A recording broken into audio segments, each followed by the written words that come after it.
Welcome to Season 3 of 2000's Childhood Pop. I'm Mr. 96, and let's address the elephant in the room. Look, I understand that in our music review circle, I'm sort of labeled as the guy that likes K-pop, and to some of you, my occasional K-pop references might be a bit much. So to that I say, I get it. It's not necessarily a matter of liking or disliking a genre. I think it's normal to feel overwhelmed by something you're not familiar with. It's like trying to watch Avengers Infinity War without having seen any of the previous 18 MCU movies. There's a lot to process. So before you click away from this video, I just want you to know that I totally get where you're coming from. That's why in my experience, the best way to begin learning something is to start with some of the all-time classics. For example, if you want to start listening to grunge, some obvious places to start would be Smells Like Teen Spirit by Nirvana or even Flow by Pearl Jam. So yeah, to those who are new or aren't as familiar with K-pop, this video is for you. No need to worry about getting lost because the song we're looking at today is actually quite simple.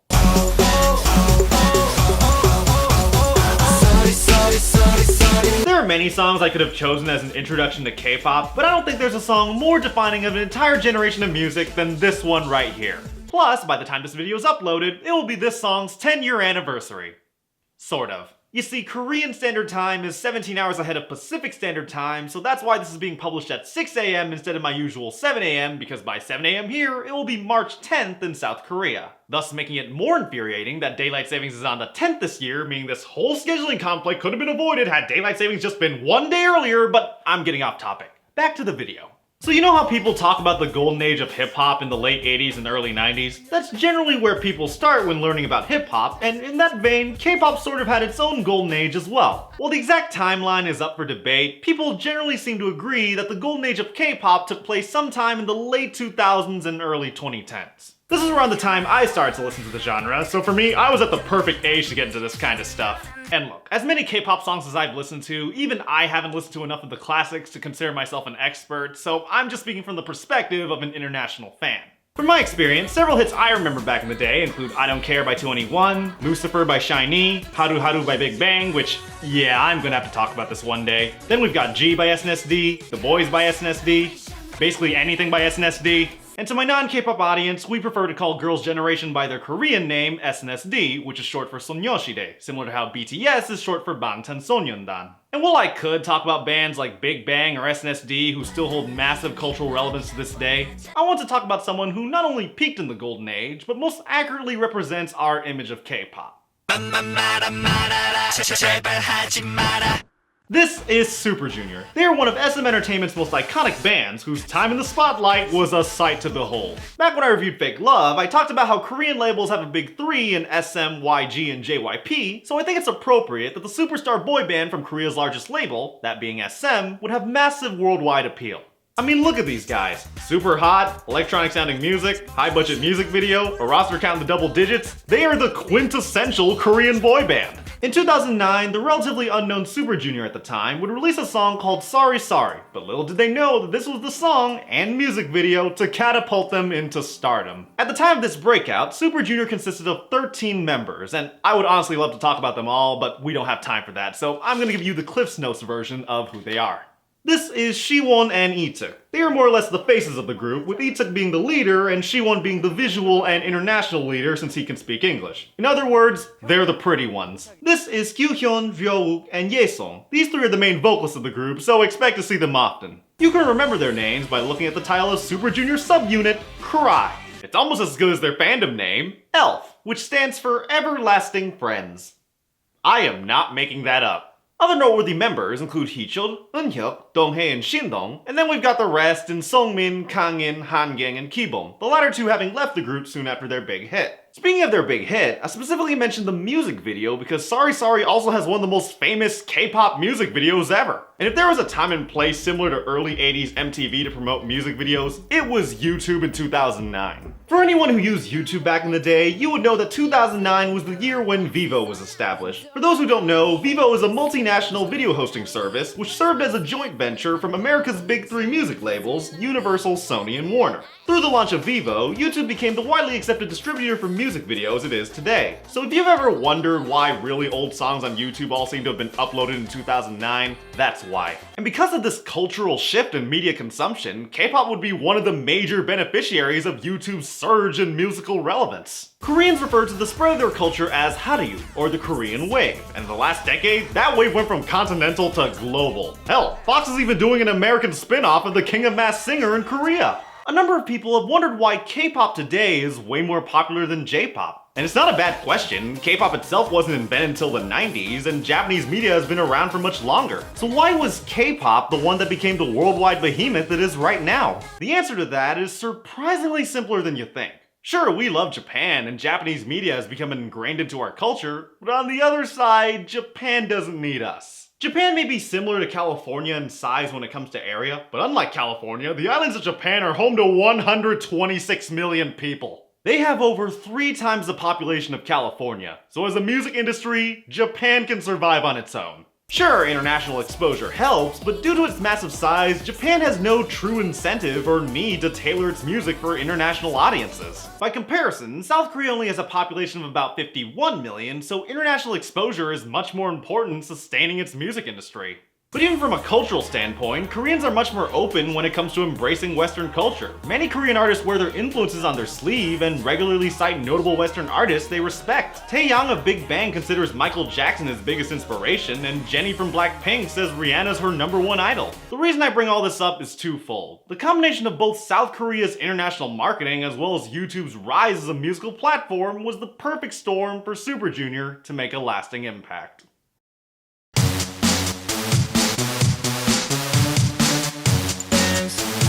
Before we get to the chorus, I need to clear up a common K-pop misconception. No, they are not saying the N-word. Many K-pop songs use the word neka, which is Korean for the word I. It's just a common pronoun used as the subject of a sentence. Plus, it's not even pronounced like the N-word. The N-word has a hard G like ga, while the Korean G is like a mix of a G and a K. Romanization is bullshit. Neka. Got it? Take it away, Suju.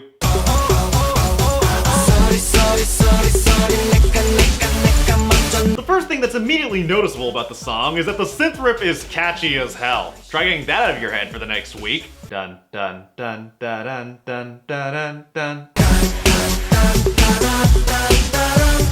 It's so simple, yet it works so well. Remember how I said Super Junior were like the quintessential Korean boy band? Well, this song has everything people have come to know about K-pop. It's electronic, got a cool dance, has 13 handsome men, lots of auto-tune, and also markets through English words. Now, I know there are those of you who aren't fans of people saying shoddy in songs, but to that I say, relax. It's not that bad. You wanna know how the Canadians were using the word shoddy in 2009? Just remember, if you think something's bad, Bieber can always make it worse.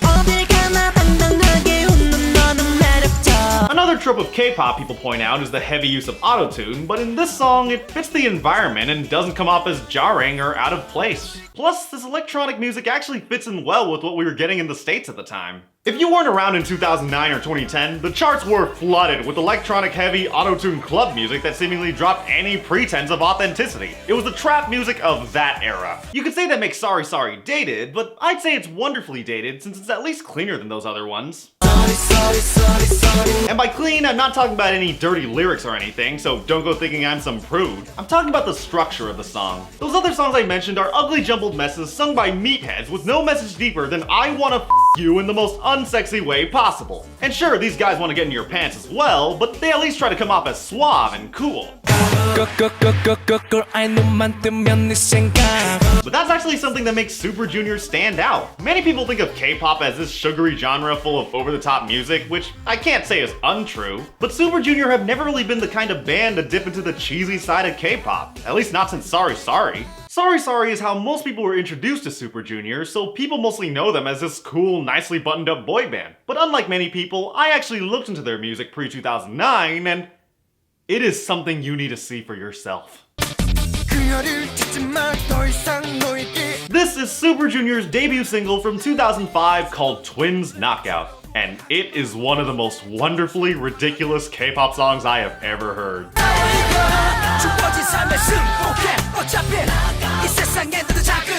I mean, just look at their hair. It's like they were trying to cash in on the emo trend 5 years too late. But I shouldn't be rude. It was 2005 and people change after their debut all the time. Let's see how these guys would up the ante in 2006. Oh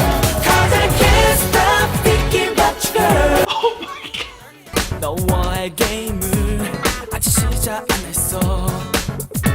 You can't make this stuff up. This is the equivalent of looking at yearbook photos from some A-list celebrity. Okay, enough. Surely Super Junior would mature after these initial stumbles. Let's see how they progress in 2007.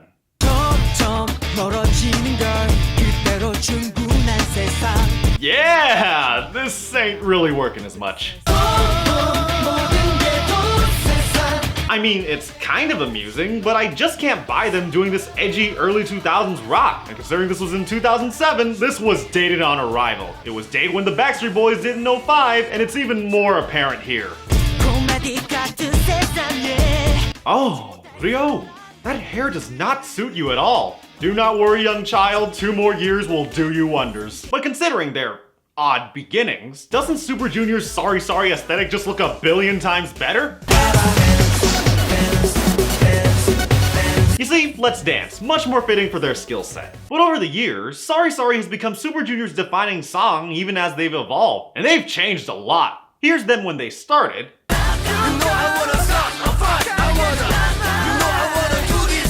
Here's them in 2009. And here's them now.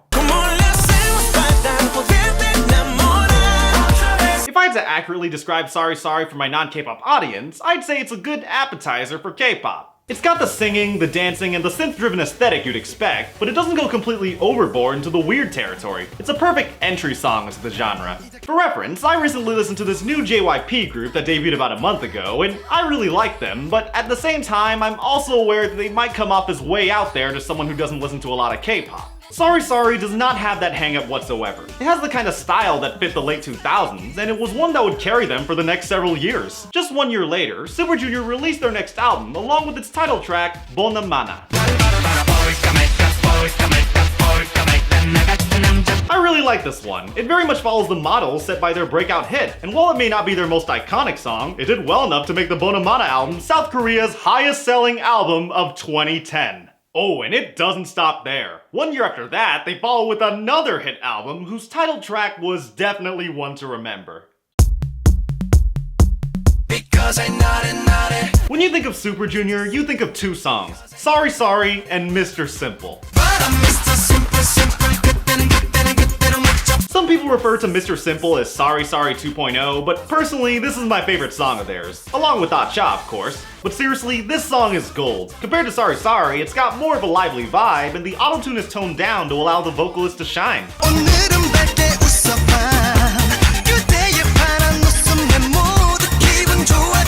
You see, this is why Ye-sung is the main vocalist.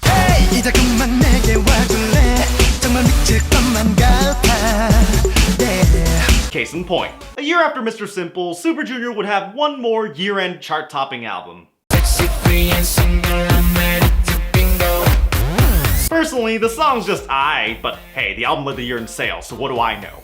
But afterwards, their major presence in K-pop would begin to diminish. Don't get me wrong, they're still worldwide stars, but they're nowhere close to the top. First off, they followed up Sexy Free and Single with this subpar spy song that even they try to deny existed.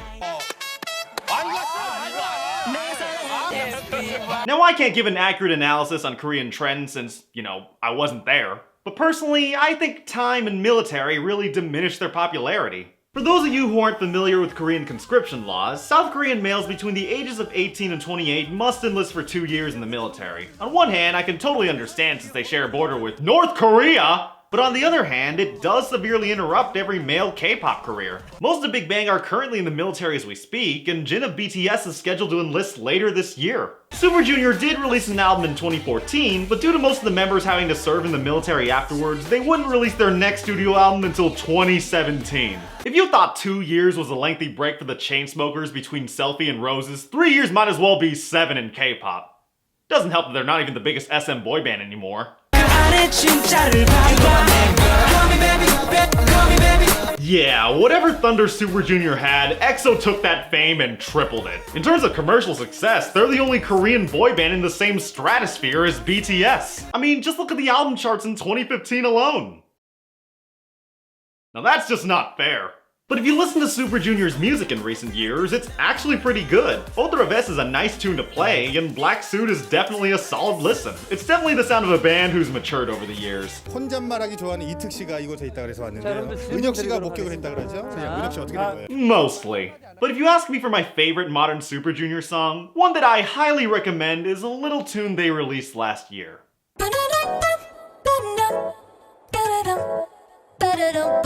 If this were a hit in America, it would have been my number one.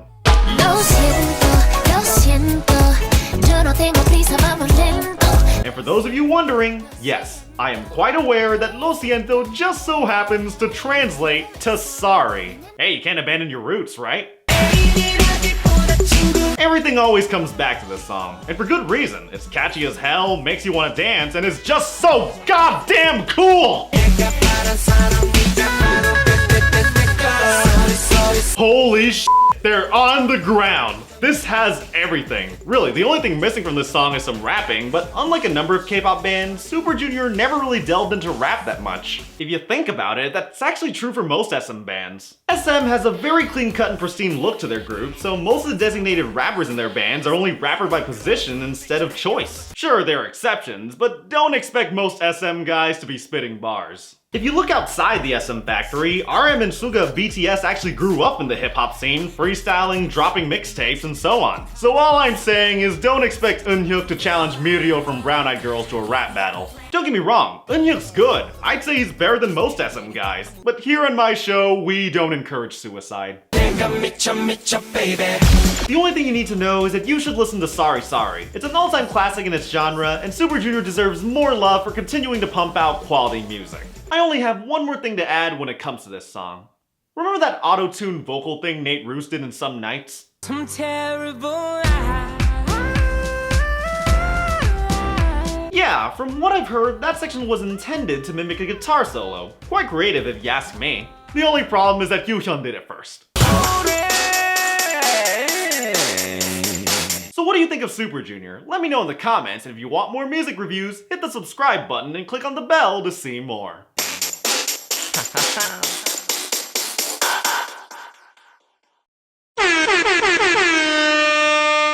My next 2000s Childhood Pop episode won't be until May, but stay tuned as I plan to explore more of the world. Who knows what other countries might get involved? Spain? Argentina? Germany? The Netherlands? Should be fun. But in the meantime, I'd like to leave you with a nice deep cut from Super Junior. If you thought Sorry Sorry was too shallow or artificial, let me introduce you to Sorry Sorry Answer. That's right, these guys are so sexy and hot, they recorded an R&B remix to their big hit. It has everything you wished was in the original. For one, it's got powerful, raw vocals over a soothing instrumental.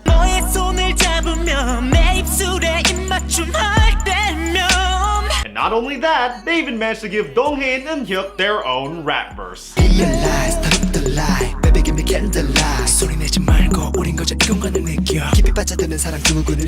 Think of this one as You Go to Bed Tonight. Pop songs may come in numbers, but there's only one. 96. 너의 그 말, 그 잔인한 말, 가슴